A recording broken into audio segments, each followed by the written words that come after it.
নমস্কাৰ বন্ধু বান্ধৱীসকল, আপোনালোক সকলোকে মই ইউটিউব চেনেলটো স্বাগতম জনাইছোঁ। আজি এয়া আলু ফ্ৰাই বনাইছোঁ। আপোনালোকে ভিডিঅ'টো শেষলৈকে চাবচোন। প্ৰথমে মই আলুখিনি ভাল ধৰণে ধুই ল'লোঁ।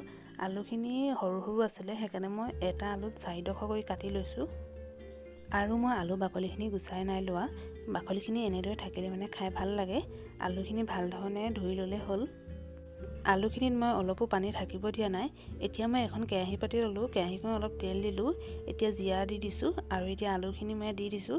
আলুখিনি এতিয়া মই ভাল ধৰণে লৰাই ল'ব লাগিব। এতিয়া মই গেছটো বঢ়াই থৈছোঁ। অলপ দেৰি কাৰণে গেছটো বঢ়াই থ'ব লাগিব। আপোনালোকে এনেদৰে বনাই খাই চাবচোন, খাবলৈ বিৰাটেই ভাল হয়। এতিয়া মই এইখিনি অলপ দেৰি ভাজি ল'লোঁ। ভাজি লোৱাৰ পিছত ইয়াত এতিয়া মই অলপ নিমখ দি দিছোঁ আৰু অলপমান হালধি গুড়ি দিছোঁ আৰু এইফালে জিৰা আৰু ধনিয়া মছলা ঘৰতে পিচি লৈছিলোঁ যে সেইখিনিও দি দিছোঁ। এতিয়া মই আকৌ ভাল ধৰণে অলপ লৰাই দিব লাগিব। এতিয়া মই এনেদৰে অলপ দেৰি ভাজি থাকিব লাগিব। ইয়াত মই অলপমান কাশ্মীৰ মছলা দি দিছোঁ।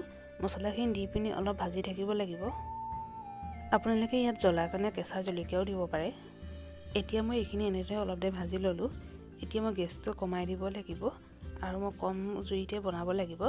ইয়াত মই পানীৰ ব্যৱহাৰ নকৰোঁ আৰু মই এইখিনি কম জুইতে ভাজি থাকিব লাগিব। গেছটো বেছিকৈ বঢ়াই দিলে জ্বলি থাকিব আৰু কম জুইত বনালে খাই বেছি ভাল লাগে। এইখিনি মই এনেদৰে ভাজি থাকিব লাগিব। এতিয়া আলুখিনি সিজি গৈছে। এতিয়া ইয়াত মই ধনিয়া পাত অলপ দি দিছোঁ। ধনিয়া পাতখিনি দি পিনি মই অলপ লৰাই দিছোঁ আৰু এতিয়া মই গেছটো বন্ধ কৰি দিব লাগিব। আৰু আপোনালোকে এনেদৰে কেতিয়াবা বনাই খাই চাবচোন। ভাতৰ লগতো খাব পাৰি, ৰুটিৰ লগতো খাব পাৰি। এতিয়া মই প্লেট এখনত উলিয়াই ল'ব লাগিব।